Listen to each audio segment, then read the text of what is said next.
आप देख रहे हैं बिहार की धरती का खबरी the Khabri Lal. Sponsored by tasty family restaurant near अर्बल मोड़ जहानाबाद। 22 अगस्त को गयाजी में प्रधानमंत्री नरेंद्र मोदी के कार्यक्रम को लेकर जहानाबाद पहुंचे। बिहार सरकार के मंत्री अशोक चौधरी ने एनडीए कार्यकर्ताओं संघ बैठक की और पत्रकारों से भी बातचीत की। इस दौरान उन्होंने राहुल गांधी पर निशाना साधते हुए कहा कि उनकी बिहार यात्रा में कोई स्पष्टता नहीं है और वे चुनाव आयोग से एसआईआर को लेकर आखिर चाहते क्या हैं, ये साफ नहीं कर पा रहे हैं।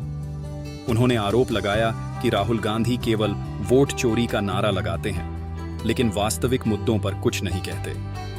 अशोक चौधरी ने सफाई देते हुए कहा कि नीतीश कुमार की सरकार गरीबों और वंचितों के उत्थान में लगातार काम कर रही है, इसलिए यह कहना बेमानी है कि मतदाता सूची से असली वोटरों का नाम काटा जाएगा। सरकार द्वारा लाए गए नए अध्यादेश पर, जिसमें मंत्री या मुख्यमंत्री को 30 दिन की जेल होने पर पद से हटा दिया जाएगा, विपक्ष के विरोध को उन्होंने बेमतलब बताया और कहा कि अगर किसी को आपत्ति है तो उसके लिए कोर्ट का दरवाजा हमेशा खुला है। आगामी प्रधानमंत्री नरेंद्र मोदी के गयाजी दौरे को लेकर उन्होंने कहा कि एनडीए कार्यकर्ता बड़ी संख्या में शामिल होंगे और प्रधानमंत्री एक बार फिर बिहार में विकास की नई इबारत लिखेंगे। द खबरी लाल के लिए पवन कुमार की रिपोर्ट।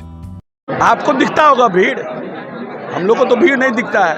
5,000 10,000 आदमी 50,000 आदमी के आ जाने से क्या होता है? लोग को देखने तो जाते ही है ना, लेकिन इस कोई मुद्दा एसआईआर कोई मुद्दा नहीं है। राहुल गांधी को यही नहीं पता है कि एसआईआर में चाहते क्या हैं। ये बताएंगे ना इलेक्शन कमीशन को कि हम क्या चाहते हैं। ये कह रहे हैं कि लोगों को बेईमानी किया जा रहा है, लोगों का नाम काटा जा रहा है। जो नीतीश कुमार इस प्रदेश में गरीब से गरीब लोगों के घर में भी बिजली लगाने का काम किया, नल का जल देने का काम किया, इस प्रदेश में उनकी बेटियों को पोशाक और साइकिल देने का काम किया, उनको वोटर लिस्ट से नाम काटने का काम करेंगे? जो वोट दिया है और जो वोट नहीं भी देता है, ये सरकार न्याय के साथ विकास करती है, उनका भी काम करने का काम किया है। और तेजस्वी यादव को तो क्राइम पर बोलने का कोई अधिकार ही नहीं है। पहली बार हिंदुस्तान में आज़ादी के बाद जो रंगदारी उद्योग का और अपहरण उद्योग की शुरुआत बिहार की इस धरती पर हुआ था, जहां महात्मा बुद्ध, जहां महावीर, जहां गुरु गोविंद सिंह जैसे लोगों का जन्म हुआ, आर्यभट्ट जैसे लोगों का जन्म हुआ, वहां पर इन लोगों ने इस बिहार को कलंकित कराने का काम किया अपने 15 साल में। क्या होता था इनके साल में? इनके साल में लाठी पिलावन और लाठी घुमावन रैली होता था, लौंडा नाच होता था मुख्यमंत्री आवास में। और आज ये लोग कह रहे हैं कि बिहार में अपराध हो गया है। अपराध का ऑल इंडिया क्राइम रेट देखिए, बिहार कितने नंबर पर है।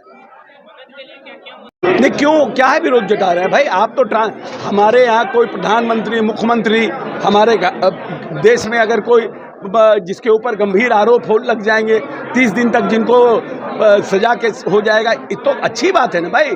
क्यों आप इसका विरोध कर रहे हैं? केंद्र में भाजपा की सरकार है, ऐसे में पूरा तंत्र है जो उनके हाथों में है। कभी भी किसी को गैर एनडीए को किसी बनाएंगे, निशाना बनाकर उस पर टारगेट करेंगे। क्यों कहा टारगेट? उसके लिए कोर्ट है, कोर्ट भी तो है, कोर्ट भी तो है। आप सुप्रीम कोर्ट जाइएगा, हाई कोर्ट जाइएगा। तो ऐसे में 30 दिन पार हो जाएगा। 30 दिन अगर कोई हिरासत, कैसे 30 दिन पार हो जाएगा? तो जाएगा ना, वकील बोलेगा ना कि ये एक्ट है, हमको सुनिए, हमको मेंशन करेगा कि भाई ये 30 दिन का हमारा बंधन है, मिलोड हमको सुनिए, सुनेगा कोर्ट। आप देख रहे हैं बिहार की धरती का खबरी द खबरी लाल।